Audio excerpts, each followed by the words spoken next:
Apa kelebihan apabila harga emas turun rendah?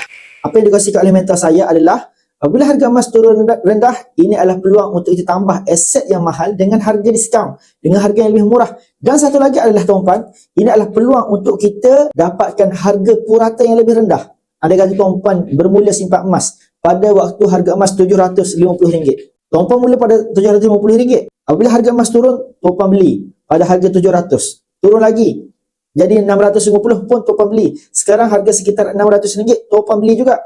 Sebenarnya tuan-puan dapat harga average.